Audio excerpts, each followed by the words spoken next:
बिस्मिल्लाहिर्रहमानिर्रहीम, अस्सलाम वालेकुम। मैं हूं आपका मेज़बान वसी शाह और आप देख रहे हैं ज़बरदस्त। नाज़रीन, ज़बरदस्त में आज हमें एक बहुत ही ज़बरदस्त कपल ने ज्वाइन किया है और इनके तारुफ से पहले, इनसे गुफ्तगू आगाज़ करने से पहले, जिस हवाले से ख़ास तौर पे ये दोनों जो हैं अपने अपने प्रोफेशंस के अलावा इस दुनिया में जाने जाते हैं, उस निस्बत से मुझे अल्लामा का एक शेर याद आता रहा और अल्लामा की एक नज़्म है हिमाला। उस नज़्म का आगाज़ होता है कि ए हिमाला ए फसीले किश्वरे हिंदोस्तां, ए हिमाला ए फसीले किश्वरे हिंदोस्तां, चूमता है तेरी पेशानी को झुककर आसमां।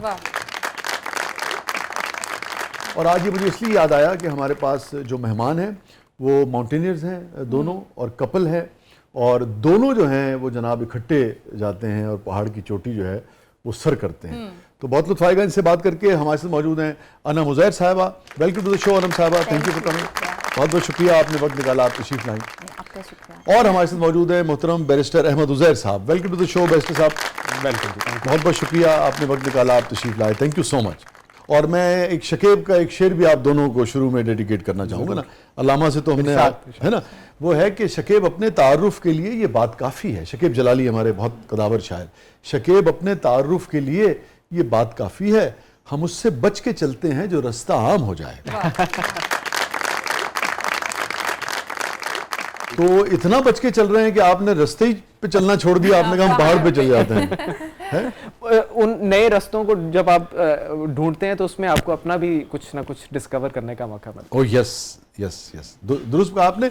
और ये जो शकीब का शेर है ना, मुझे इसलिए भी याद आया कि मुझे बहुत ही अच्छे लगते हैं वो लोग जो नए नए रास्ते जो हैं वो दरियाफ्त करते हैं, उन्हें हमवार करते हैं, और उन नए रास्तों पे जाने वालों को देखकर लोग फिर इंस्पायर होते हैं, वो भी उन नए रास्तों का सफ़र करना चाहते हैं। इवन पुराने रास्तों को भी, पुराना भी अगर आपको काम कर रहे हो तो उसमें भी कुछ ना कुछ नया करने की कोशिश करनी चाहिए ना।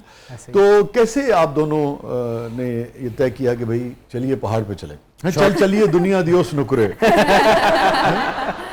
ये ख्याल जो है बैरिस्टर साहब और अनम साहिबा, ये तकरीबन हर सतह के ऊपर, इल्म की हर सतह के ऊपर आपको मिलता है। अब ये बहुत अवामी गीत है, चलिए दुनिया दियोस नुकरे, जिथे बंदा ना बंदे दी जात हो।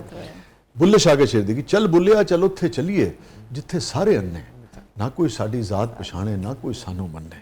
तो पहाड़ की चोटी हो सकती है आजकल। सही है।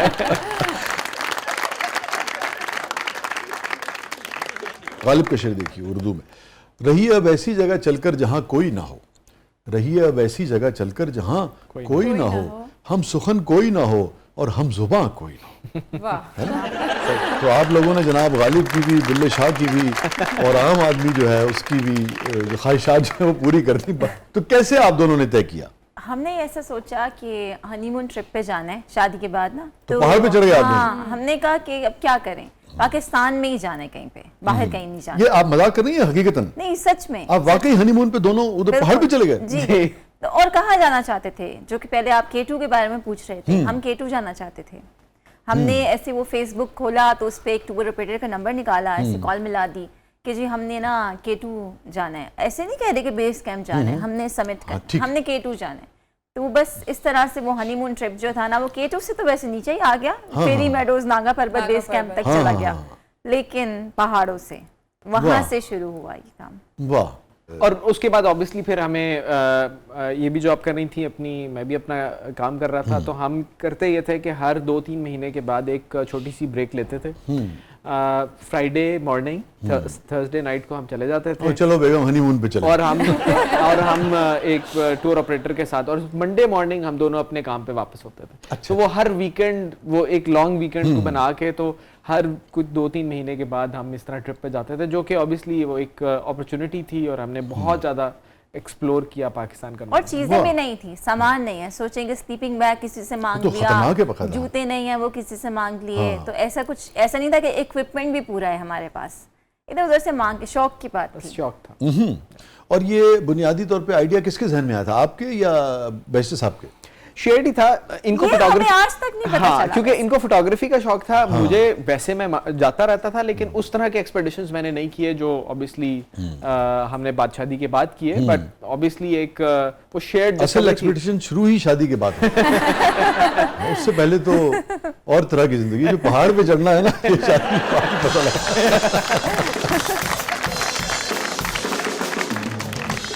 अच्छा, ये ये बताइए है ना, बैरिस्टर साहब तो यानी कि बैरिस्टर हैं, आप जो हैं किस प्रोफेशन से हैं? Forensic scientist. अच्छा, वेरी इंटरेस्टिंग। मैं- और ये जो फोरेंसिक साइंसेज है, इसमें आप ये जो पंजाब की लेबोरेटरी है, इसके साथ भी आपको कोई ताल्लुक है? जी बिल्कुल, मैंने तो वहीं बाल से- की खाल निकालने की हाँ, बल्कि खाल का भी डीएनए निकालना है ना। हाँ, लेकिन बैरिस्टर साहब आप देखिए कि अगर आप इसको पढ़ें एक बिल्कुल एक आम आदमी की हैसियत से, मैं तो हैरान रह जाता हूँ एक तालिब इल्म की हैसियत से।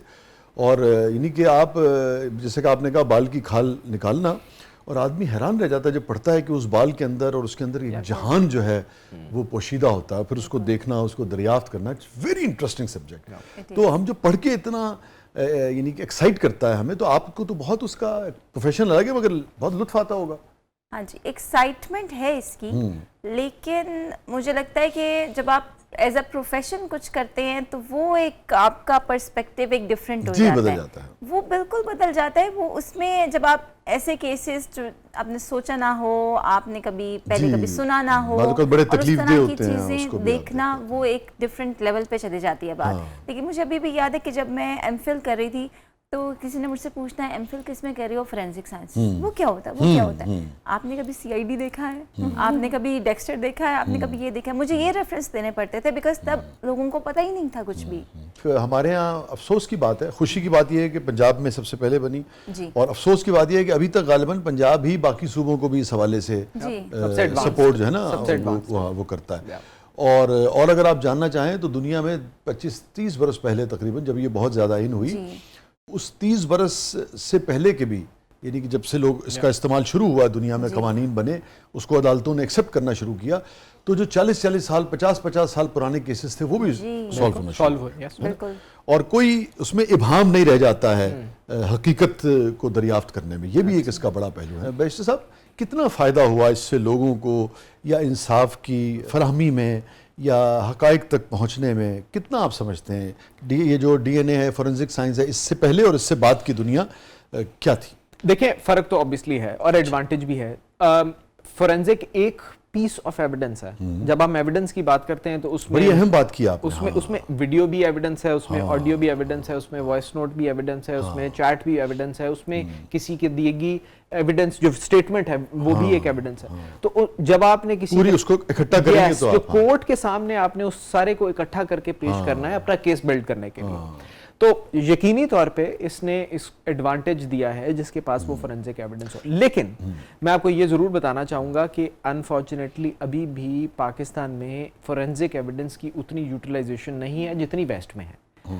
उसकी शायद वजह अडॉप्शन है, उसकी शायद वजह मसलन अगर मैं इन लॉ इन्फोर्समेंट डिपार्टमेंट का कहूँ कि तो उसमें उस तरह का वो एक्सेप्टेंस नहीं है। मसलन बहुत सारे क्राइम सीन की जो प्रेस्टीन उसको नहीं प्रोटेक्ट किया जाता, क्योंकि उस तरह वो आइडिया नहीं है कि हमने इसको नहीं छेड़ना। वो तो हमारे बड़े बड़े हाई प्रोफाइल केसेस का नहीं। यस, तो उस लिहाज से मैं समझता हूँ कि एक गैप एग्जिस्ट करता है और वो गैप आहिस्ता आहिस्ता फिल होगा। बट ऑब्वियसली दुनिया वहीं जा रही है, तो उसमें कोई शक नहीं है कि इसकी यूटिलाइजेशन जो है वो बढ़ेगी, कम नहीं होगी। अच्छा, मैं इनसे पूछना चाह रही थी, मेरा मासूमाना सवाल है कि बैरिस्टर भी बहुत खुश होंगे कि बैरिस्टर और लॉयर में क्या फ़र्क है? लॉयर पहले होता है या बैरिस्टर?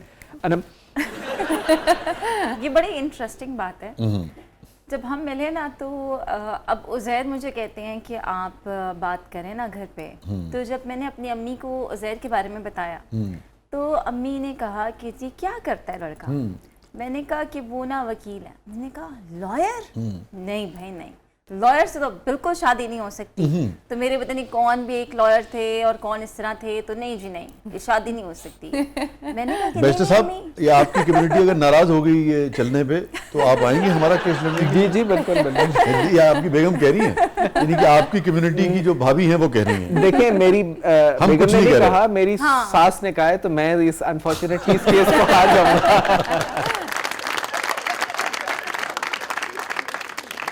तो मैंने कहा था अम्मी नहीं नहीं नहीं, वो लॉयर नहीं है, वो बैरिस्टर है, बैरिस्टर है वो। तो वो इस तरह से मैंने अम्मी को फ़र्क बताया। फिर अम्मी ने कहा अच्छा मेरी फैमिली में वो भी बैरिस्टर है, वो बैरिस्टर। अम्मी ने फिर थोड़ा सा कहा, मैंने कहा ठीक है। सो बैरिस्टर जो है ना वो बेसिकली एक एडिशनल क्वालिफिकेशन है। लॉयर तो होते ही है ना। यस, तो आप बैरिस्टर की क्वालिफिकेशन हासिल करने के लिए आपको लॉ पहले कंप्लीट करना होता है और उसके बाद फिर आप यूके जाते हैं, यूके में कुछ इंस्टीट्यूशंस हैं जो कि आपको बार की ट्रेनिंग, वो एक डिग्री है, वो 1 साल की उसमें पढ़ाई है, वो पढ़ाई आप उसमें एक्चुअली आप बहुत सारे एविडेंस जो अभी हम डिस्कस कर रहे थे, एविडेंस से रिलेटेड ट्रेनिंग दी जाती है, कोर्ट में खड़े होकर बोलना कैसे है, एविडेंस कैसे देनी है एक्सेट्रा। ठीक। और फिर जब अमेरिकन जो सिस्टम है उससे जब करके आते हैं लोग, तो वो बैरिस्टर नहीं कहलाते, नहीं, वो कहलाते हैं जेडी है, जेडी बोलते हैं, जुडिशियल डॉक्टर। ठीक है। तो ये जितनी भी आपकी सलाहियत है, जितनी भी डिग्रियां हैं, ये कायल करने की, दलील देने की, और फिर रिबटल और जो भी चीज़ें होती हैं, सारी आपकी टर्मिनोलॉजीज, वो घर में काम आती हैं? नहीं, ये वो जब भी यूज कर रहा हूँ, अब तो शादी को इतने साल हो गए,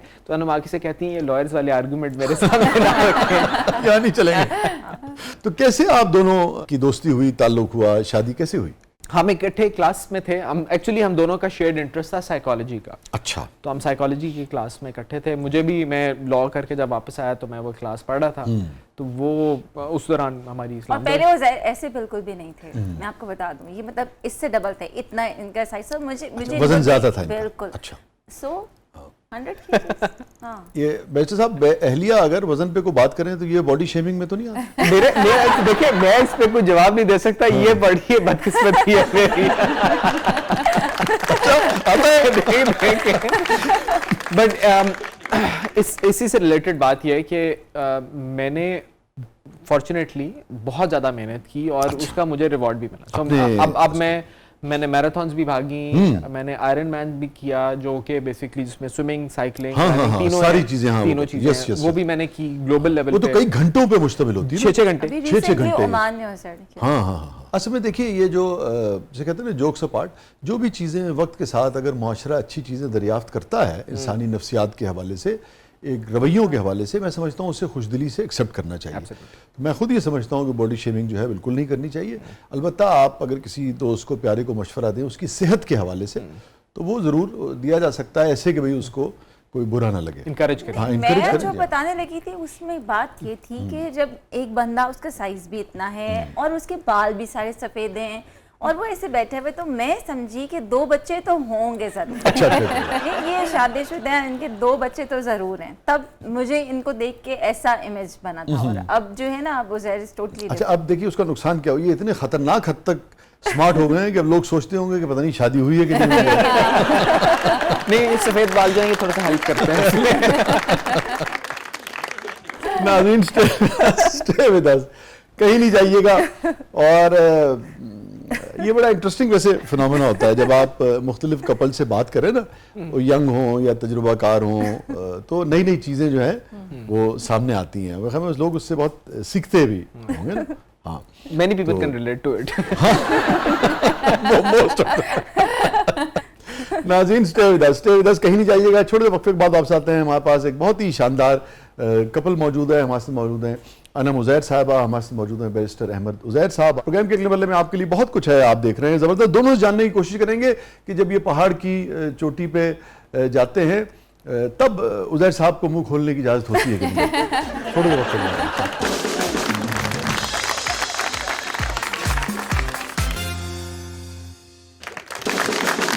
वेलकम बैक नाज़रीन। ज़बरदस्त में एक बार फिर खुशामदीद। फातिमा साहबा, क्या है प्रोग्राम के मतलब? जी शाजी, तो उज़ैर साहब और अनम साहबा, अब हमारे प्रोग्राम का सेगमेंट है जिसका नाम है मेरा कुछ सामान। तो ये जादुई पिटारा आप लोगों के सामने मौजूद है। देखते हैं आज आप लोगों के लिए क्या सामान लाया है। लेकिन उससे पहले मेरा एक सवाल है। उससे पहले मेरा भी एक सवाल है। अच्छा, पहले आपका सवाल। मैं ये कहता कि जरा हम इनसे पूछें, फातिमा साहबा से, कि आपने कभी सोचा कि K2 पे चली जाए, माउंट एवरेस्ट पे चली जाए? कभी भी नहीं सोचा? नहीं, क्योंकि मुझे हाइट फोबिया है। वैसे ये सोच बोलते हुए भी मुझे बहुत अजीब लगता है, क्योंकि I was a flight attendant, but वो तो एक बंद होता है, तो बट आई कैन। अच्छा, जिन्हें ये हाइट फोबिया होता है, इनको जहाज पे खौफ नहीं आता? इनिशियली मुझे आता था, बट देन मैंने उसको ओवरकम कर लिया। बट मैं नॉर्थ एरियाज में, आई थिंक मरी से आगे मेरे लिए मुश्किल है जाना। अच्छा। मैं तो I actually envy and fancy those people जो जाते हैं, और मैं यही सोचती रहती हूँ कि यार वहाँ पे तो जाके मतलब डर बाद में वैसे ही सांस बंद हो जाएगा कि आप इतनी हाइट पे हो। ऑक्सीजन कम होता है ना वहाँ, बहुत कम होता है, वो भी मुश्किल होता है। उसके लिए आप लोग खास तरह की रियाजत करते हैं या ये है कि नो सो ये यूजफुल क्वेश्चन है, तो मैं इसको थोड़ा सा जरा प्लीज 3 से 4,000 मीटर तक एक आम इंसान सर्वाइव कर सकता है। अब अचानक जाएंगे तो थोड़ा सा हो सकता है इफेक्ट हो, लेकिन नॉर्मली 3,000 से 4,000 तक। ठीक है। अगर हम लोगों की आसानी के लिए, जैसे इस वक्त हम लाहौर में बैठे हैं, मरी कितना ऊंचा है यहाँ से? 2000 मीटर तक, ठीक है। 1600 मीटर से 2000 मीटर। सो अगर इसलिए मरी जाते हुए किसी को कभी कोई उससे ऊपर नथिया के लिए जाए तो हल्का हल्का थोड़ा सा वो भी अगर आप पहाड़ी फिर पैदल टॉप पे चलें तो फिर आपको दिक्कत होती स्पेशली अगर गाड़ी पे तेजी से जी जी।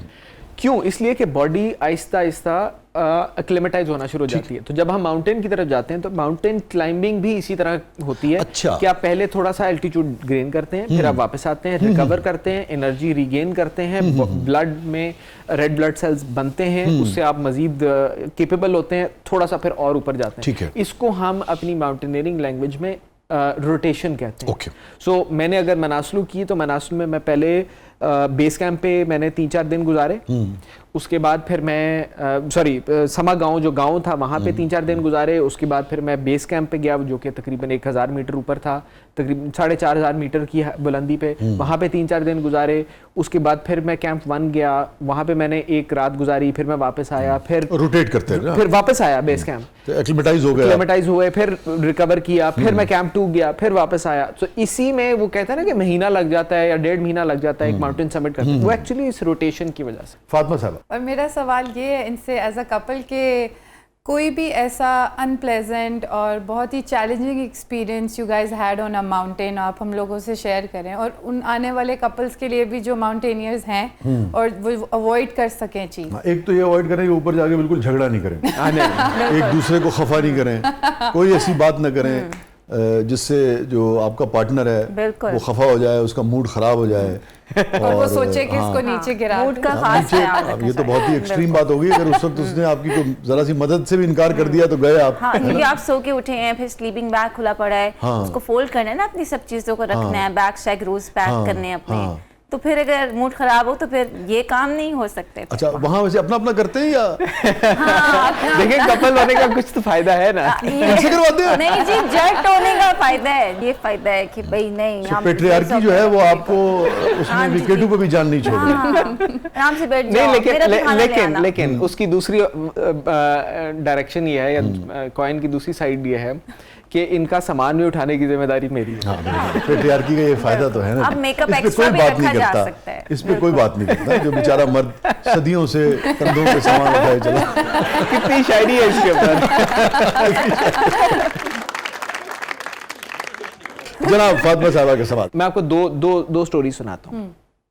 एक ये है जो थोड़ी सी आज की इस महफिल के मुताबिक है, और वो ये कि मनासलू के समिट के करीब एक मोमेंट थी, उस मोमेंट पे मैंने चांद को देखा, वाह, और इतनी उसको करीब से देखा कि ऐसे लगा कि चांद मेरे सामने है। ठीक, आप इस वक्त चूंकि एक शायर के सामने हैं तो शायरी वाला चांद या वो ऊपर वाला चांद? लिटरल चांद, लेकिन वो क्योंकि बाज़ औक़ात तो चांद बगल में भी होता है ना। नहीं, यकीन है वो चांद बहुत दूर था, वो चांद आगे चल रहा था।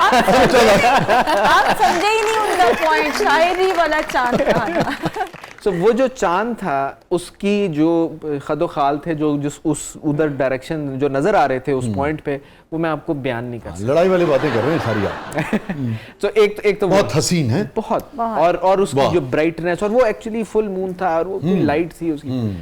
अच्छा, दूसरी लेकिन जो सवाल था उसका एक नेगेटिव साइड भी है थोड़ी सी, वो ये कि मनासलू के समिट के करीब मेरी जो ऑक्सीजन टैंक था वो चेंज करना था। तो बेसिकली जो मैं टैंक लेके गया हुआ था वो ख़त्म हो गया, अब जो रिप्लेसमेंट थी वो रिप्लेसमेंट लगनी थी।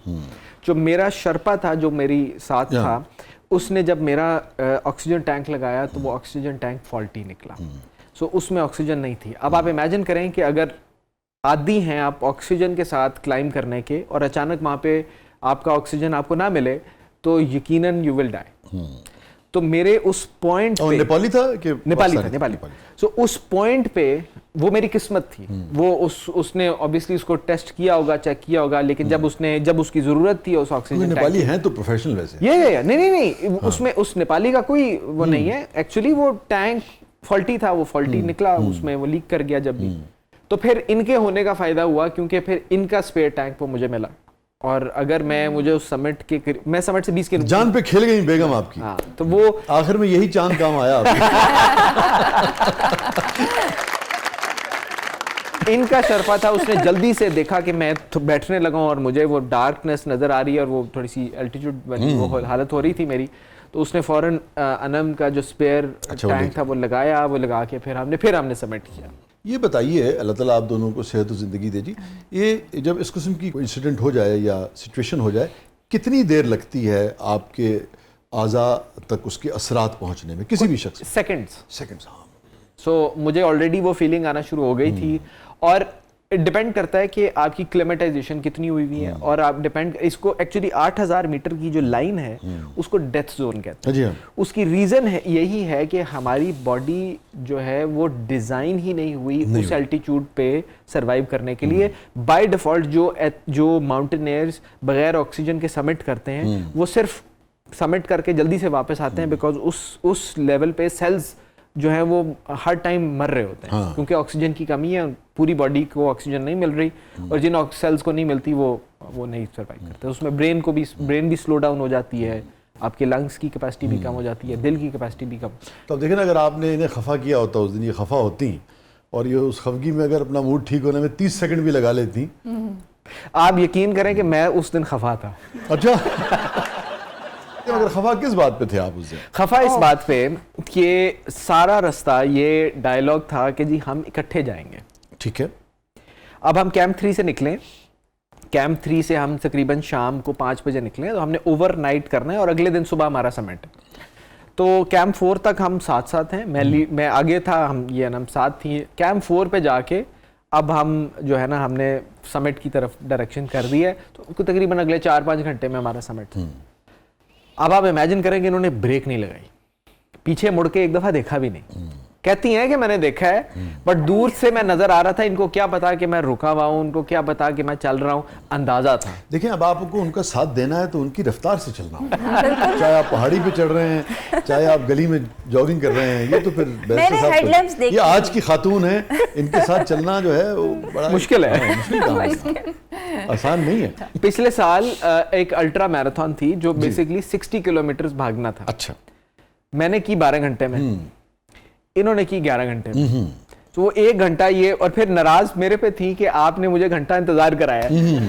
तो मेरा ये कसूर था कि मैं 1 घंटा लेट हुआ, और मैंने भी वही डिस्टेंस किया, लेकिन घंटा इंतजार करने। देखिए ना, इस कहानी में क्या है, इन्होंने कहा कि घंटा इंतजार क्यों करा, इस पे नाराज थी। इस पे नाराज नहीं थी, वो इस पे परेशान होंगी कि घंटा कहाँ गायब रहा, ये है असल। ठीक है कि नहीं है। तो अब आपकी बारी जनाब, कि क्या कोई चैलेंज को आप को दरपेश हुआ हो, कोई वाक़या? उज़ैर के साथ या अकेले?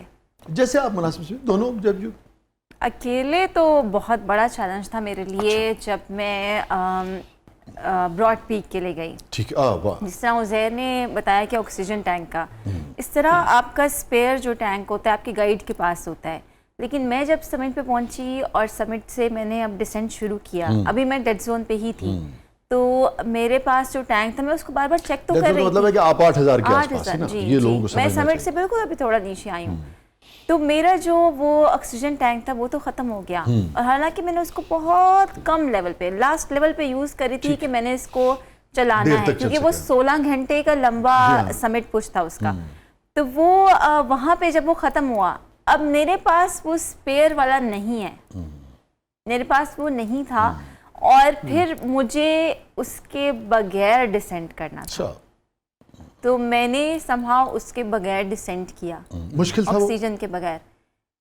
सबसे पहली चीज़ जो हुई वो ये कि मुझे नज़र आना बंद हो रहा था, मुझे स्नो ब्लाइंडनेस हो गई, क्योंकि मैं अब ऑक्सीजन ख़त्म हुई है, समझ कुछ नहीं आ रही कि हो क्या रहा है। मैंने अपने वो ग्लासेस को थोड़ा सा हटा के देखने की कोशिश की हल्का सा, तो वो उससे अगर आपके लाइट पड़ जाए ना तो ब्लाइंड हो जाते हैं लोग। हाँ, जी, फिर मैं तो वो स्नो ब्लाइंडनेस स्टार्ट हो गई। लोग ये जमीन पे उसका तस्वुर नहीं कर सकते, आपने पढ़ा नहीं है कि ऊपर क्या सूरत हाल होती है। अगर आप उतार दें तो आप बर्दाश्त ही नहीं कर सकते। और मैंने अभी हल्का सा किया है कि मुझे कुछ समझ नहीं आ रही। मुझे इतना याद है कि उस टाइम पे मुझसे वो बल्कि गलती हुई है, वैसे ही मुझे हो रही थी स्नो ब्लाइंडनेस।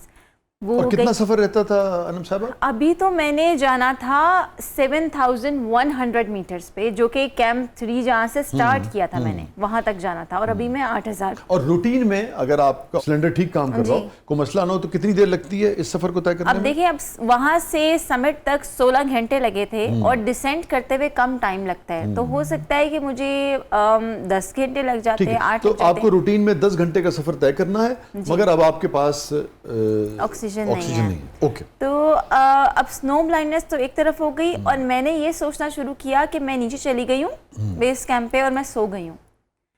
मैंने हेलुसिनेट करना शुरू कर दिया था, बाकायदा हेलुसिनेट कर। और आपको ये बाकायदा। हेलुसिनेशन याद है? मुझे याद है कि मैं ना उस टाइम पे ना अपने आप को ऐसे करके ना ऐसे कहीं गिरती थी और फिर एकदम अपने आप को ऐसे जगाती थी कि क्योंकि अगर नहीं, सो जाए, मैंने रुक जाए नीचे तो जाना गया है, मैंने आपका। नीचे जाना है। मैं सो रही थी, मैं लिटरली वहां बैठती थी और ऐसे मैं सो जाती थी। तो मेरे लिए ये जो वाकया था ना, बगैर ऑक्सीजन के डिसेंड करना, ये एक मिरेकल भी था, ये एक, मैं कह सकती हूँ, मेरी सबसे बड़ी अचीवमेंट भी है, और मेरे सबसे बड़ा जो अनप्लेजेंट इंसिडेंट आप कह सकें यही वो था। भी है। ये सब कुछ है मेरे लिए, अल्लाह मियां जो के बाद ये मैं आई थी। इनको बचाया आपके सिलेंडर ने, और आपको बचाया इनकी मोहब्बत ने, बच्चों की भी।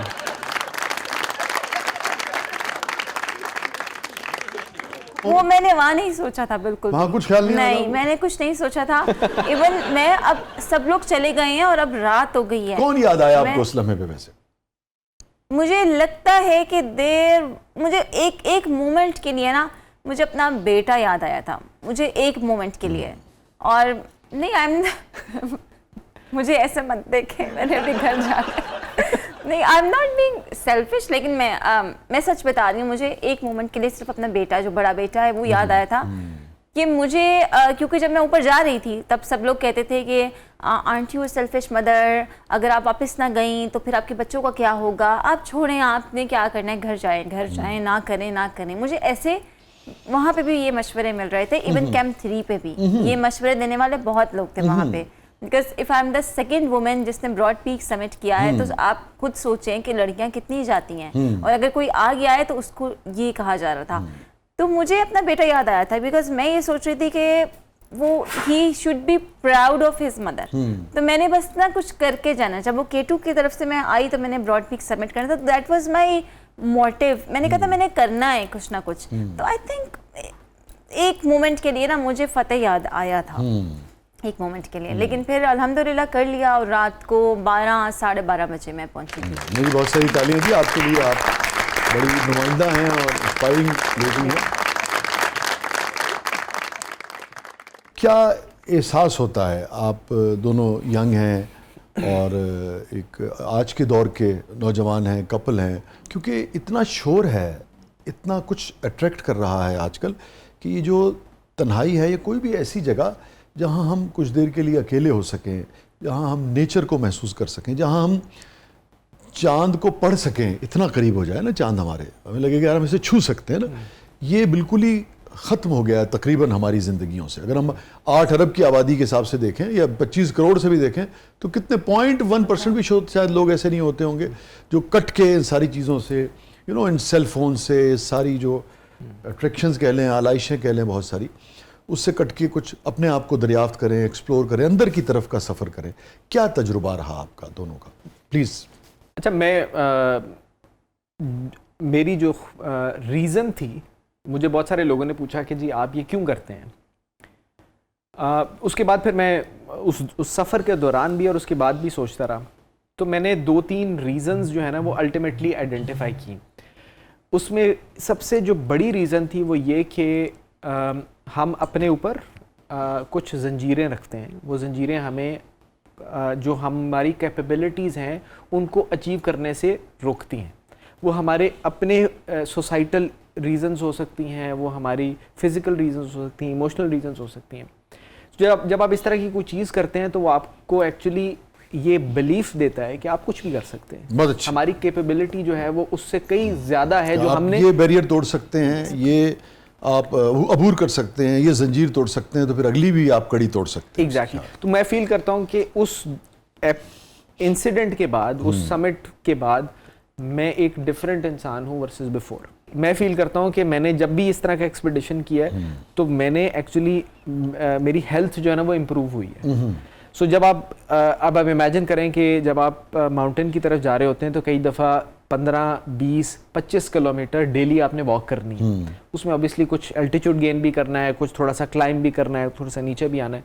बट वो जो 15, 20 दिन, 30 दिन का एक्सरसाइज होती है वो तकरीबन 6 महीने साल चलती है। तो मैं फील करता हूँ कि मेरे पाँव में एक बाउंस है और मैं एक जनरली ज़्यादा बेहतर फील करता हूँ। खास तरह की एनर्जी जो है, एनर्जी है और वो कुछ भी खा रहा हूँ तो पता भी नहीं लग रहा तो वो एक किस्म का और मैं इसको मेडिकल और इसको मैं बहुत ज़्यादा नहीं जानता, मगर जो तारीख का उस तारीख के अंदर जो जोग्राफिया होता है इंसान है उसके तालिब इल्म की हैसियत से मुतालिक के बाद मैं ये ज़रूर मुझे लगता है जैसे आप पानी के जो लोग हैं ना उनको अपनी तरह का तजुर्बा मिलता है पानी में। आप मछेरे को कभी देखें आप किसी को, और उनकी जो स्ट्रेंथ है या उनकी जो सेहत है उसको अगर आप देखें, सहराओं को अपना है, पहाड़ के लोगों को अपना है।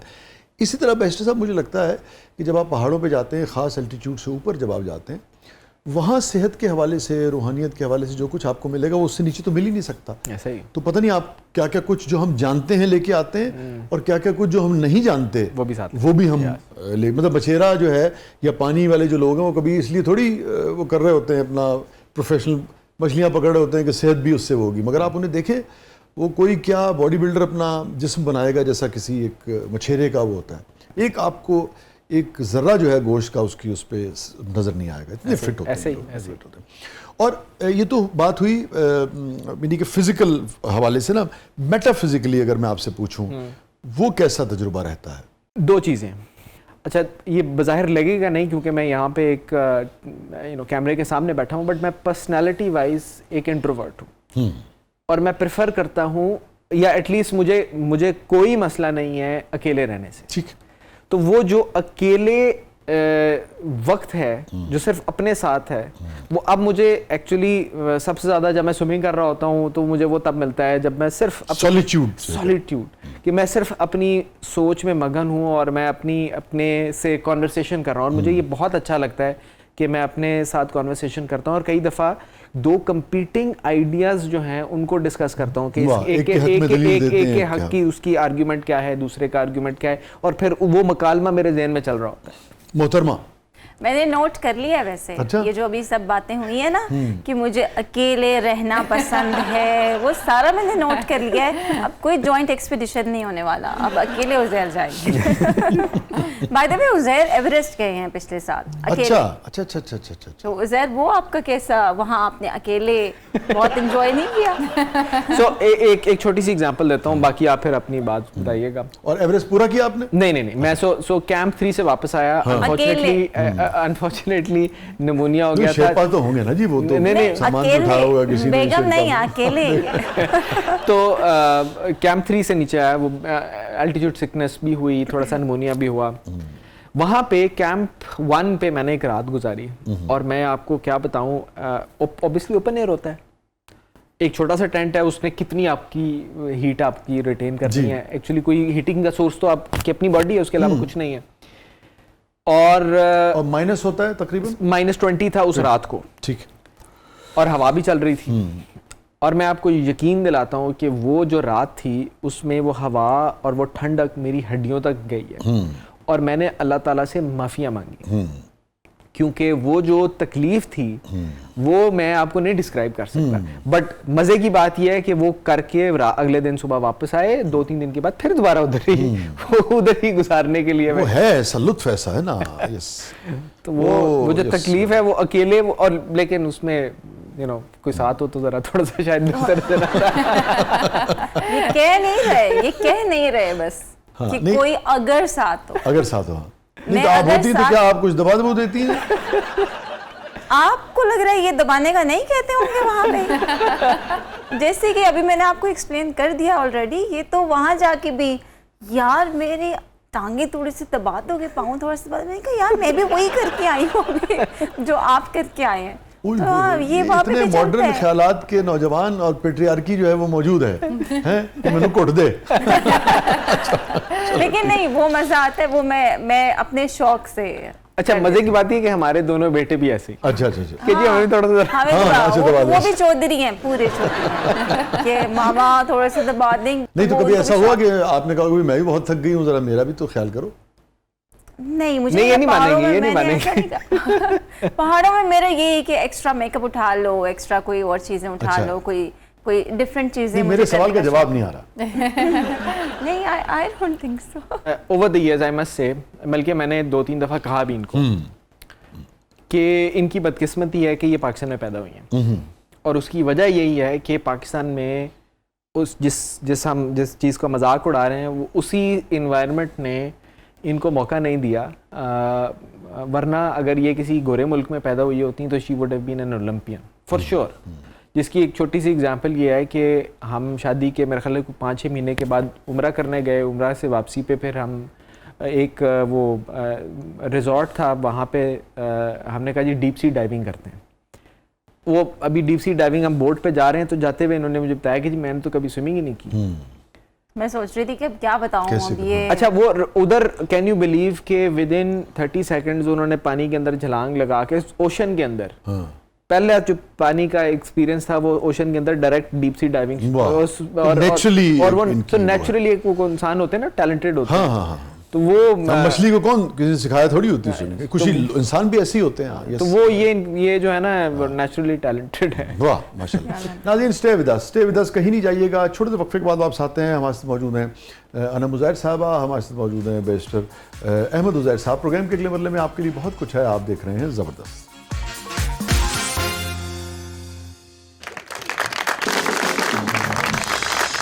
वेलकम बैक नाज़रीन। ज़बरदस्त में एक बार फिर खुशामदीद। फातिमा साहबा, वो सेगमेंट आपका रह गया, मेरा कुछ सामान, मगर उससे पहले एक सवाल रह गया है। मैंने इनसे तो पूछा था कि मेटाफिजिक्स के हवाले से, रूहानी हवाले से क्या तजुर्बा इनको अनम हुआ साहिबा दर्शक? से जी। तो अनम साहबा का जवाब आ जाए, फिर उसकी तरफ बढ़ते हैं। अनम साहबा। अच्छा, मैं पहले एक आपको इंटरेस्टिंग बात बताती हूँ। जो हमने पहाड़ इकट्ठे समिट किया मनासलू, उसमें जब आप कैंप 3 तक जाते हैं ना, जो लास्ट आपका कैंप होता है, वहाँ से तो आपने डायरेक्ट समिट करना है और समिट से फिर डायरेक्ट आपने उसी पॉइंट पे वापस आना है। तो वो नॉन स्टॉप होता है। तो वो मुझे पता था कि 12 घंटे के लिए अभी जाना है। जब मैं कैंप 3 पे थी ना, और जब वो पहाड़ का जो वो समिट है, वो आप इतने करीब से उस मोमेंट पे देख रहे होते हैं। मुझे अभी भी याद है कि जब मैंने उसको देखा तो मुझे ना ऐसे लगा कि बड़ा एक आपको सुकून और वो ऐसे काम जो वाइब्स आते हैं ना किसी से, तो मुझे उस टाइम पे उस पहाड़ से उस तरह का फील हुआ। और मैं वो भूल नहीं सकती कि समहाउ मैंने उस पहाड़ से कनेक्ट किया। तो जैसे आप याद रखते हैं कि आपने कभी किसी इंसान से कनेक्ट किया, कोई ऐसा स्पेशल बॉन्ड होता है या कुछ भी। मुझे ये बात इतनी अननेचुरल सी, सुपरनेचुरल, अनयूजुअल सी लगती है, सुपरनेचुरल सी आपको लगती लगा है। कि वो कैरेक्टर है, कोई जीता जागता सांस लेता, ये कहना चाह रही हैं मुझे वो पहाड़ वैसा लगा उस वक्त। हाँ। और मैंने उस टाइम पे ऐसे जैसे कि मैंने कन्वर्सेशन की है, मैंने बात की है कि प्लीज हमें वहां तक आने देना, हमें प्लीज रास्ता देना। Very interesting. मैंने उससे, उस पहाड़ से उस पॉइंट पे बात की है, और समाव मेरी आंखों में आंसू थे और मुझे समझ नहीं आई कि ये कैसा मोमेंट था। इट वाज वेरी इमोशनल, और वो मैं कभी भूल नहीं सकती।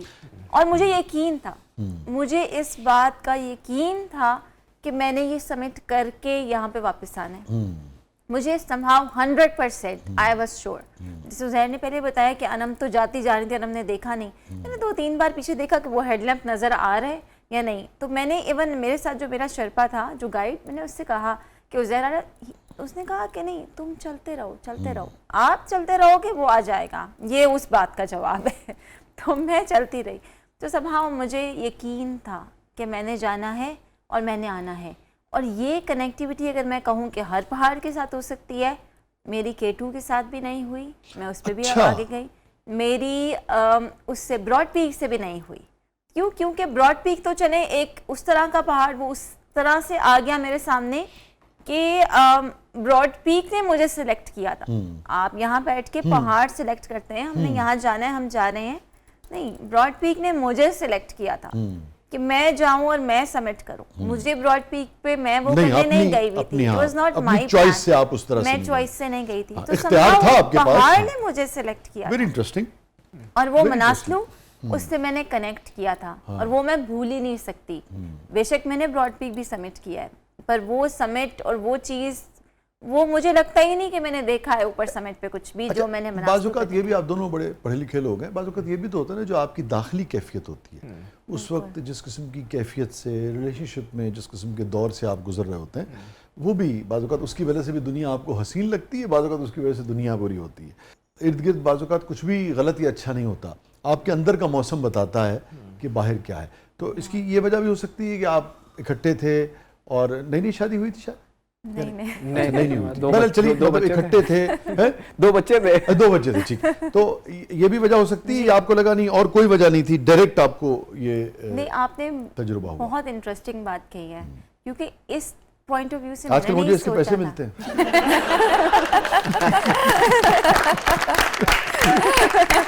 मैंने नहीं सोचा था, मैंने इस तरह से नहीं सोचा था, और आपकी बात बिल्कुल ठीक है, क्योंकि हो सकता है कि वो एनवायरनमेंट था, वो आउटर कंडीशंस थी जिसकी वजह से मेरे अंदर का मौसम शायद वो वैसा था। एक पहाड़ से मैंने कनेक्ट किया, एक से मैंने नहीं किया, और जो K2 है उसे दूर से उतना आप देखते हैं तो बड़ा वो डेडली पहाड़ लगता है, वो बड़ी वहशत आती है उसकी। लेकिन जब आप जितना करीब करीब जाते जाते हैं, आप बेस कैंप पहुंचे, आप उससे ऊपर कैंप गए, तो वो सब खत्म हो जाता है। लगता है आहिस्ता आहिस्ता उसने आपको कबूल कर लिया। कबूल ना भी किया, वो नहीं पहाड़ लगता। मैं अगर अपनी फीलिंग्स बताऊं, K2 मुझे वैसा नहीं लगा, और ब्रॉड पीक से मैंने कनेक्ट नहीं किया।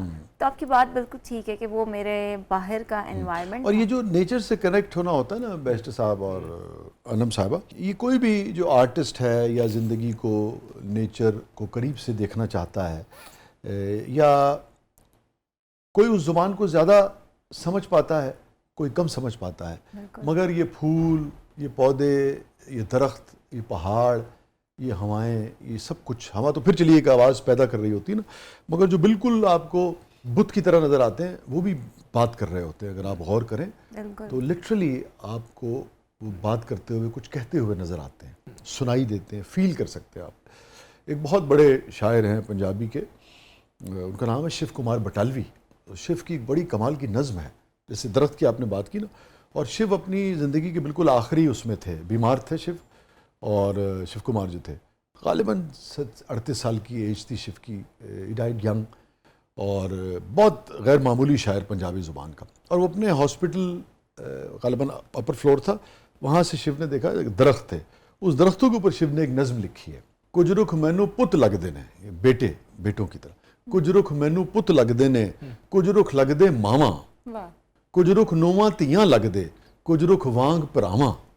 तो दरख्त जो है कैसे रिश्तों की तरह लगते हैं। कुछ रुख मेरी दादी वर्गे चूरी पावन कामा, और कुछ रुख मेरे दादे वर्गे पत्थर टावा टावा। तो नेचर को जो है शिव कुमार बटालवी के लिए बहुत सही। अगर आप नेचर को गौर से देखें ना, उसे थोड़ा सा वक्त, मगर वो तभी मुमकिन है जब आपके हाथ में ये, इससे आपकी जान छूटे। नेचर क्या, आप दादी को टाइम देने के लिए तैयार नहीं है इसकी वजह से। आजकल तो दादियां भी यूज कर रही हैं इंस्टाग्राम पे, उनके भी व्लॉग्स हैं, नानी का घर, दादों का घर। एक फायदा उसका होता होगा, दादा सुकून में रहते होंगे।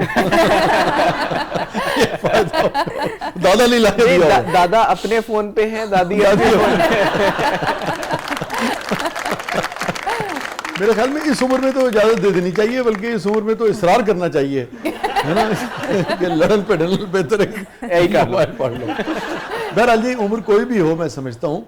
अब देखें ना, ये फ़र्क है, आपने जो बात की, हमारे एक बहुत बड़े अदीब थे, अल्लाह उन्हें गरीक़ रहमत फरमाए, उनका नाम था हमीद अख्तर, और ख़ुद भी बहुत बड़े अदीब थे, कॉलमिस्ट थे, नसर निगार थे, बहुत अच्छी नसर लिखते थे, और बहुत करीबी दोस्त थे वो साहिल लुधियानवी के, जो मारूफ शायर हैं साहिल लुधियानवी। और ये जो है ना सबा हमीद साहिबा, ये उनकी साहबजादी हैं सगी, सबा उनकी बेटी हैं सगी। और हमीद अख्तर साहब कॉलम लिखते थे, तो मुझे याद है, ये फ़र्क है, देखिए उनका आखिरी कॉलम, अगर मेरा हाफजा ठीक काम कर रहा है, एक तवील उम्र पाई उन्होंने माशाल्लाह, आखिरी जो चंद कॉलम थे, उनमें से जो एक कॉलम था उसका उन्वान था आओ बीवी बातें करें। और पूरी जो उसकी जो कॉलम था वो इसके ऊपर था कि उम्र का कोई भी हिस्सा हो, आपस में बातें करनी चाहिए। लोग आपस में जब बात करते हैं ना, इससे ज़्यादा कोई खूबसूरत चीज़ नहीं थी इस फ़ोन की गैर ज़रूरी इस्तेमाल से पहले। सही, लोग वो भूलते जा रहे हैं कि वो क्या प्लेजर होता है अपने प्यारों से या किसी भी इंसान से बात करने का। इवन इंसान नहीं जो हम कह रहे हैं उस पहाड़ से, उस दरख्त से भी बात करने का। तो ये तो आपको खींच रहा है अपनी तरफ, सक कर रहा है अपनी तरफ, कुछ भी आपको उस तरह से बोले होता। जब आपने पूछा ना कि क्या आपने क्या फील किया, एक चीज़ तो मैंने बताई, दूसरी चीज़ मैं यही बताना चाह रही थी कि हमें ना नॉर्मली अपनी अपनी रूटीन में उतना बिजी होते हैं कि हमें टाइम ही नहीं मिलता बात करने का। तो इस एक्सपीडिशन का जब हम जाते हैं इकट्ठे, हमें ये ज़रूर फ़ायदा होता है कि चले हम एक महीना के लिए साथ हैं, तो हम सारी जो पिछले महीनों की बातें, आगे की प्लानिंग और डिफरेंट चीज़ें, तो इसका हमें ये बहुत फ़ायदा होता है कि हम गपशप और बातचीत ज़्यादा हम कर पाते हैं, वरना तो टाइम ही नहीं मिलता। ये आपने बड़ी इंटरेस्टिंग बात की। मैं आपको बताऊँ, मैं जब अपनी फैमिली के साथ होता हूँ, मैं कितना कामयाब होता हूँ उसमें नहीं होता, सबको देखना होता है। और ख़ुद भी मैं समझता हूँ कि ये भी खूबसूरती होती है, आप इकट्ठे कुछ खेलते हैं, कुछ पढ़ते हैं, कुछ देखते हैं, ये भी आपके इज्तिमाई हाफजे का और इज्तिमाई मेमोरीज़ का हिस्सा होता है ना, वो भी अपनी जगह एक चीज़ है। मगर जब हम गाड़ी में होते हैं या कमरे में भी होते हैं, तो मैं अपने बच्चों से भी, अपनी अहलिया सबसे कहता हूँ कि यार ये जितनी भी गैजेट्स हैं, चीज़ें हैं, इवन वो गाड़ी में उनकी ख्वाहिश होती है तो उनसे तय होता है कि भाई ठीक है, अगर 4 घंटे का सफ़र है तो कम से कम 1-1.5 घंटा, 2 घंटा हम कोई गाना वाना कुछ नहीं सुनेंगे, हम बात करेंगे आपस में। सो वो हमने बिल्कुल ही तर्क कर दिया है, दूसरे को हम एक्सप्लोर नहीं करते, हम बाकी सारी दुनिया जो है वो एक्सप्लोर करने के चक्कर में है। तो बहुत अच्छी बात है जी, बहुत सारी आपके लिए, क्योंकि अगेन मैं समझता हूँ बहुत ही काबिल तारीफ बात है कि ऐसे नौजवान हैं पाए जाते हैं और ऐसे नौजवान जोड़े पाए जाते हैं जो नेचर को एक्सप्लोर करते हैं। और फिर एक और भी अच्छी बात यह है कि आप दूसरी खातून हैं पाकिस्तान की जिन्होंने ब्रॉड पीक की है ना, और आप तो हज़ारों में से एक मर्द वही ना, बिल्कुल नॉर्मल, कोई स्ट्रेस नहीं। इनफैक्ट मैंने कुछ इंटरव्यूज में ये भी कहा, मैंने कहा मैं जेन्युइनली बिलीव करता हूँ कि मैं इस बात की चलते फिरती मिसाल हूँ कि कोई भी इंसान माउंटेन समिट कर सकता है। लेकिन देखिए एक फ़र्क है कि आप वो आदमी हैं, वो शौहर हैं आज के अहद के, आज के दौर के जिसकी सपोर्ट की वजह से और जिसके साथ होने की वजह से उसकी अहलिया जो है वो पाकिस्तान की दूसरी खातून है जिन्होंने वो किया। तो ये क्रेडिट तो आपसे कोई नहीं ले सकता। बिल्कुल।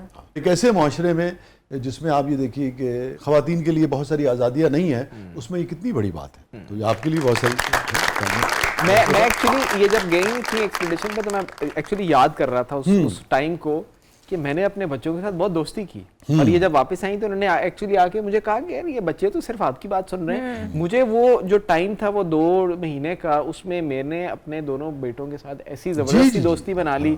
वो बड़ा बेटा मुझे सुबह उठाता था, हम स्विमिंग करने जाते थे, फिर कभी यही दफ़ा छोटा भी हमारे साथ होता था, तो सारा दिन कुछ ना कुछ हमारा एक्टिविटीज़ चल रही होती थी, जिसकी वजह से मेरी ऐसी दोस्ती होगी उनके साथ जो कि बड़ी अदरवाइज नहीं हो सकती, बहुत एंजॉय किया। अदरवाइज नहीं हो सकती, अदरवाइज नहीं हो सकती। मुझे एक महीना एंजॉय किया। आप दोनों से मेरा ये सवाल है कि जब आप लोग कोई भी चोटी सर कर रहे होते हैं, इकट्ठे हों या अकेले हों, तो उस बीच में हमें पता है कि बहुत सारे और भी चीज़ें चल रही होती हैं ना, बहुत सारे और भी लोग जा रहे होते हैं, पूरी दुनिया से माउंटेनियर्स जो हैं वो आए होते हैं, और उसमें बाज़ औक़ात ये भी होता है कुछ लोग किसी मुश्किल का शिकार होते हैं, कभी कभार कोई अपनी जान से जा चुका होता है, कुछ सर्च पार्टीज़ होती हैं, आपको पता है कि वो महीनों बाज़ औक़ात लोग नहीं मिलते हैं, उनको भी ढूंढ रहे होते हैं। तो इस किस्म की कोई ऐसी चीज़ जो आपके तजुर्बे में गुजरी और आपके हाफजे में रह गई हो? सो मनासलू जब हम समिट करके वापस आए तो और उसी दौरान हमने कुछ तस्वीरें ली, उनमें एक जो है वो एक शर्पा था बड़ा मशहूर नेपाली, और फिर एक खातून थी, वो हम एक्चुअली समा गाँव पे थे, वहाँ पे हमने बैठे हुए थे रेस्टोरेंट में, तो तस्वीरें ले रहे थे। तो वो दोनों लोग जो हैं हमारे इस मनासलू के एक्सपेडिशन के बाद एक चाइना के एक पहाड़ की तरफ गए, और विद इन समझ लें 3 हफ्ते के बाद हमें ख़बर मिली कि वो अब इस दुनिया में नहीं रहे। तो उससे ये रियलाइजेशन होती है कि हम कई दफ़ा बहुत ज़्यादा अपने कॉन्फिडेंस में होते हैं, हमें लगता है कि जी हमें तो कुछ नहीं होगा, कुछ भी नहीं होगा, बट ज़िंदगी। और वो ऐसे लोग थे जो मसलन वो जो खातून थी वो 2 अमेरिकन थी जो आपस में कम्पीट कर रही थी, पहले ही खातून अमेरिकन जिसने सारी 14 पीक्स की, तो वो उस रेस में 13 उन दोनों ने कर ली थी, 14th के अब वो ये तरफ जा रहे थे, और डिस्पाइट के वहाँ पे वेदर ख़राब था, सिर्फ उस कोशिश में, कश्मकश में कि जी हम पहले बन जाएं, उन दोनों ने अपनी जान खोई। सिमिलरली उनके साथ एक शर्पा था जो बहुत ही मशहूर शर्पा था, हाँ, बहुत माहिर शर्पा था, बट अनफॉर्चुनेटली वो भी उसी ट्रेजेडी में उसकी डेथ हुई।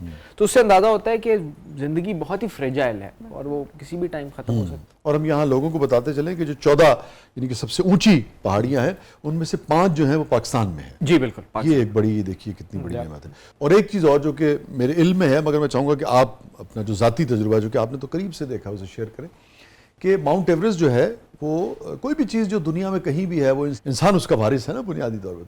तो नेपाल में भी है तो एक ही बात है, मगर बहरहाल जहाँ आप रहते हैं वहाँ की और वो होती है, तो हम K2 को ज़्यादा ओन करते हैं। तो मगर नेपाल वाली जो है वो ऊंची ज़रूर है, ऐसा ही नेपाल वाली जो है वो उसकी हाइट ज़्यादा है, मगर K2 जो है वो उसको सर करना जो है ना वो हर जो माउंटेनियर है उसका ख्वाब होता है। और वो मैं अक्सर ये कहता हूँ कि यानी कि माउंट एवरेस्ट लोग सर करते हैं बहुत खुशी खुशी करते हैं, मगर ये जो कोपैमा होते हैं ये K2 को ऐसे देखते हैं जैसे दलीप साहब मधुबाला को देखते हैं क्योंकि वो पेचीदा बहुत है। हाँ, वो सिंपल नहीं है, बिल्कुल स्ट्रेट नहीं है। मैं चाहूँगा आप इस पे ज़रूर रोशनी डालें। K2 जो है वो बहुत पेचीदा है। नहीं बिल्कुल, आपने उसकी वो जो है ना बिल्कुल सही दलीप साहब वाली मिसाल है। मधुबाला का नाम नहीं ले सकते आप, बेहतर तरीके से मैं इसको डिस्क्राइब नहीं कर सकता। शुक्रिया। क्योंकि मैं जब बात करता था ना किसी उसमें, तो वो मैं देखता था कि वो जो माउंटेनियर्स होते थे उनकी आंखें चमकती थी जब वो K2 की बात करते हैं। माउंट एवरेस्ट है, ऊंची जरूर है, मगर K2 जो है वो ख्वाब है लोगों का। सो इसकी एक स्टैटिस्टिकल एग्जांपल मैं देता हूं। जी, हाँ, यस, ये देखिए आप सुनिए।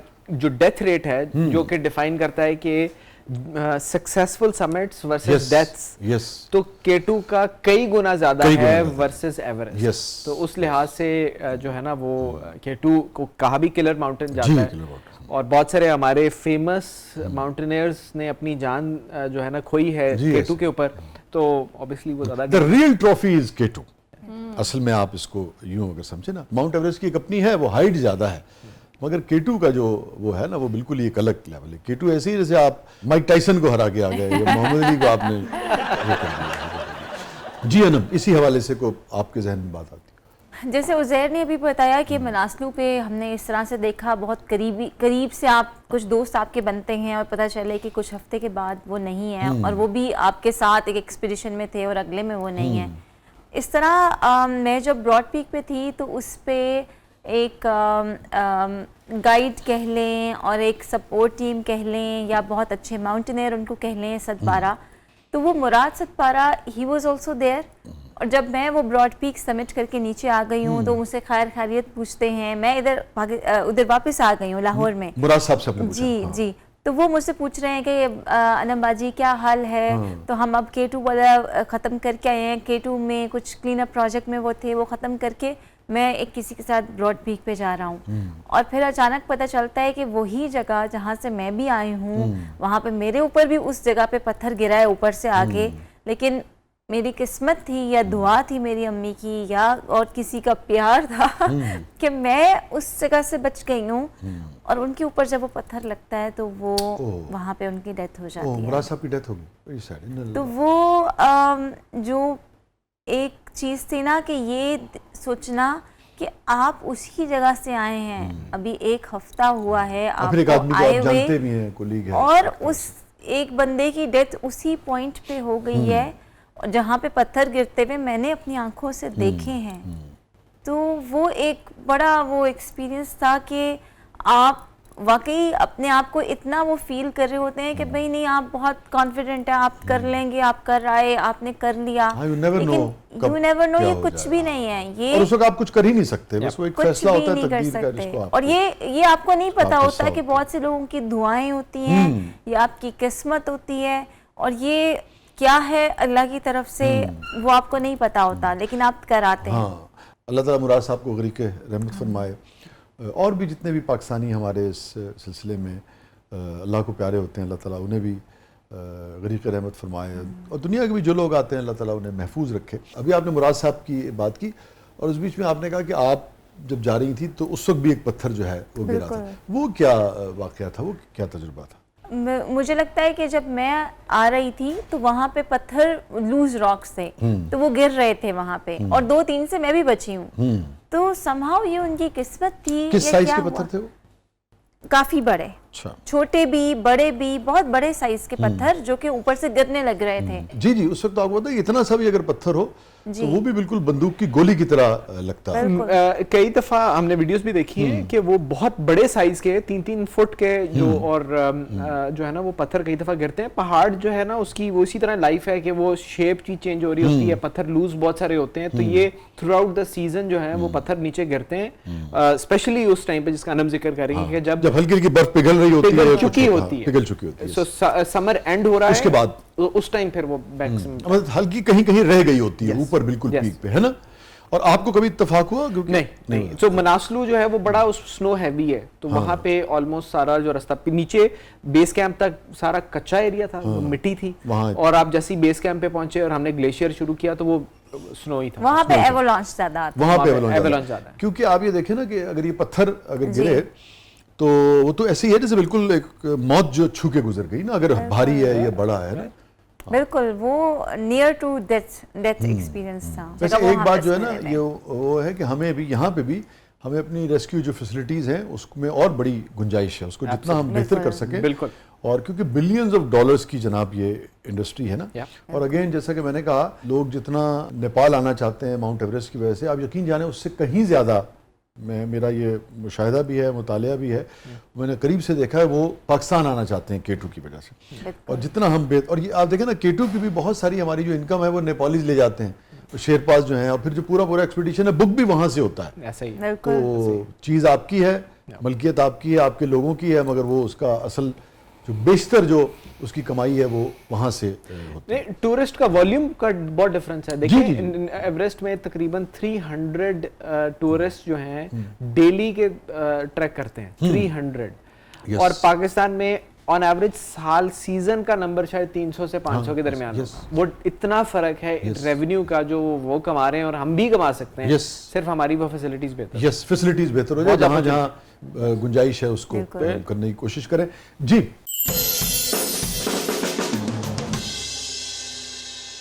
इनको पहले अनम साहबा को बुलाया जाए। ओके, ये पहाड़ कौन सर करेगा?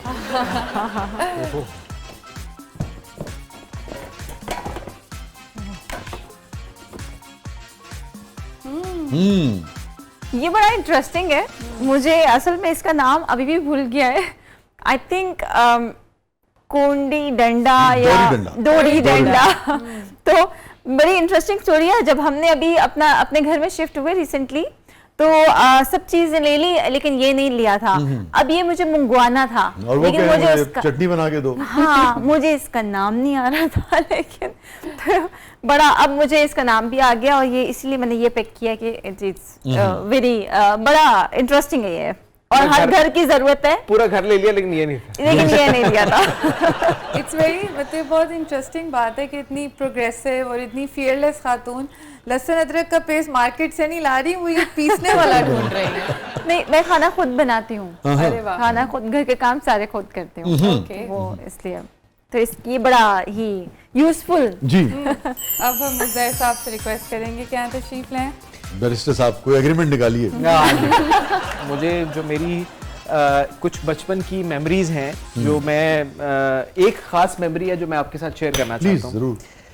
90s में भी लोड शेडिंग होती थी, और उसमें मुझे अभी भी याद है कि मैं अपने अम्मी अबू के घर में ये जो पंखी है ना, ये मैं अपनी अम्मी को पकड़ाता था, और जब रात है और नींद नहीं आ रही, और ये पंखी देके मेरी अम्मी मुझे सुलाती थी। तो उस टाइम हम अक्सर जो है ना वो मुझे, और उनका एक ख़ास पंखी देने का स्टाइल है जो मुझे अभी भी याद है, कि वो 2 दफ़ा एक तरफ घूमता था, फिर 1 दफ़ा वापस घूमता था। वो जो रिदम है वो पंखी का, वो और उससे जिस तरह हवा मिलती थी, वो मुझे फीलिंग अभी भी याद है। वो तो आपको कहीं नहीं मिल सकती, कोई शक नहीं इसमें, कोई शक नहीं। और आप देखिए कि आप दोनों यानी कि स्पोर्ट्स ही कहलाता है। जी जी। तो और इसके अंदर कितनी एनर्जी, कितना स्टेमिना, क्या कुछ चाहिए होता है, मगर आप भी हैरान होते होंगे कि यार ये माएँ सारी रात कैसे कर लेती हैं। सही, मगर वो कर लेती हैं। जब आप एवरेस्ट में थे और आपको रेस्क्यू किया गया, तो उस वक्त क्या कैफियत थी? चूँकि एक मुश्किल से 2 चार हो गए थे ना, जो उस मोमेंट पे तो मेरी तबीयत नहीं ठीक थी फ्रैंकली। नहीं, मगर आप अपने उसमें तो थे ना? जी बिल्कुल बिल्कुल बिल्कुल। तो मैंने खुद ही डिसीजन लिया वापस आने का। मेरे साथ कुछ और लोग ऊपर जा रहे थे मजीद, और मैंने वो फैसला लेना था ऊपर नहीं जाने का। तो मेरे लिए ऑब्वियसली वो तकलीफ दे था, और मैं बहुत ज़्यादा उस टाइम अपने साथ वही, जिस तरह मैंने पहले आपको मिसाल दी कि मैं मुकालमा कर रहा था कि जी ठीक है, एक बात जुमला जो है वो बार बार मेरे जहन में मैं अपने आप से दोहरा रहा था। वो जुमला ये था कि ये पहाड़ यहीं पे रहना है। अगर मैंने कोई ऐसा कदम लिया जिसमें मैंने अपना नुकसान पहुंचाया, तो पहाड़ ने तो यहीं पे रहना है। तो इंशाल्लाह मुझे अगर दोबारा मौका मिला तो मैं दोबारा जाऊंगा। और ये बात है जब आप के भी 2 बच्चे थे जी शादी की, और पिछले साल पिछले साल ठीक है। तो उन्होंने तो बता दिया, मैं दोहराना नहीं चाह रहा। आपको याद आई थी कि नहीं? बहुत ही विसरल सी फीलिंग है जब आपको अपनी जान जो है ना वो होती है, नज़र आ रही होती है ना कि यार जा सकती है, तो वो बहुत ही फंडामेंटल सी फीलिंग है। मैं इसकी मिसाल इस तरह है कि ये कहना बहुत आसान है, लेकिन अगर आप गौता खा रहे हो और आपको सांस नहीं आ रहा, वो एक सांस की जब आप कश्मकश में होते हैं तो उस टाइम आपको कुछ फीलिंग नहीं आता, कुछ याद नहीं आता। और अगर उस वक्त किसी को कोई याद आ जाए, I cannot relate. वही बता सकता है अगर बच जाए। वैसे बात मैंने भी यही की है, लेकिन क्योंकि ये वकील हैं तो उन्होंने ऐसे पेश की है, वो बात मेरी भी यही। उन्होंने पहले इसकी वजाहत दी, आप समझी नहीं। आपने बगैर वजाहत, आपने तो वजाहत की भी, यानी कि जिसे कहें कि जरूरत नहीं समझी। आपने ठक करके कोई याद नहीं आया। उन्होंने बेचारों ने एक तमहीद बांधी है, अपने आप को सेव किया, फिर बताया कि ये मजबूरी थी, इस वजह से याद नहीं आया। अगर ये मजबूरी ना होती एक सांस की दूरी वाली, तो फिर मुझे गालिबन आनंद याद आ गया। गोता खा रहे थे, ये गोता खा रहे थे। बहुत बहुत शुक्रिया बैरिस्टर साहब, बहुत अच्छा लगा आप तशरीफ लाए, और थैंक यू सो मच, आपने वक्त निकाला। Thank you. बहुत अच्छा लगा अनम, आप तशरीफ लाई, थैंक यू सो मच। नहीं, थैंक यू, आपका शुक्रिया। और हमें बहुत अच्छा लगा, और इतने ज़बरदस्त शेर मैंने पहले नहीं सुने हुए थे, वो भी पहाड़ों से रिलेटेड और ये दरख्तों से, चांद से। आई थिंक आपको हमें और कुछ भी अब सुनाना चाहिए। अब आपका जो काम है, जो मिजाज है आप दोनों का है, उससे रिलेटेड चलिए, मैं डायरेक्ट तो नहीं, नेचर का एक रुख जो है, एक पहाड़ है, एक सहरा है ना, तो उसका कहीं इसमें जिक्र है, और थोड़ा सा सरियलिज्म भी है, जो कि इस दुनिया में शायद आपको उस तरह से नहीं मिल सकता। उसके लिए आपको वही कहीं दूर जाना पड़ेगा, कटना पड़ेगा ना। एक ख्वाब सा बहता हुआ बेसमत रवां है, एक ख्वाब सा बहता हुआ बेसमत रवां है, उस जा हूं जहां कोई यकीन है ना गुमा है। हो सकता है अब आप जाएं तो शायद आपको कहीं पहाड़ की चोटी पे ही याद आए। एक ख्वाब सा बहता हुआ बेसमत रवां है, उस जा हूं जहां कोई यकीन है ना गुमा है, और होश आते ही फिर से वही दीवार वही सर, होश आते ही फिर से वही दीवार वही सर, दीवाना किसी शख्स की सुनता भी कहाँ है। वाह वाह वाह, शुक्रिया, थैंक यू सो मच। अपने फीडबैक से आगाह कीजिएगा, और याद रखिए कि ये ज़िंदगी जो है, ये होश और अक्ल और खिरद और फ़िक्र और सोचना बहुत अच्छी चीज़ होती है, मगर ये ज़िंदगी जो है ना, ये दीवानों की है, और ऐसे दीवानों की है जो कि खौफ की दीवार फलांग के और कभी केटू पे चढ़ जाते हैं और कभी माउंट एवरेस्ट पे चढ़ जाते हैं। ये ज़िंदगी की बहुत सारी खोज, बहुत सारी ईजादात, बहुत सारी नई नई दरियाफ्तें, बहुत सारे नए नए रास्ते, बहुत सारे नए नए मनाजिर जिनसे कोई आगाह नहीं होता, उनसे इन्हीं जैसे नौजवान जो है वो आगाही देते हैं, उसकी आशनाई देते हैं, और उसके लिए पहले ही उसका सफ़र करते हैं। तो ये दीवानगी इंसान में बरकरार रहनी चाहिए, मगर बहरहाल दीवानगी इख्तियार करते हुए भी उसके तमाम जो ज़रूरी गेयर्स हैं और एहतियात है वो ज़रूर रखनी चाहिए। अपने फीडबैक से हमें आगाह कीजिएगा, इजाज़त दीजिए, अल्लाह हाफ़िज़।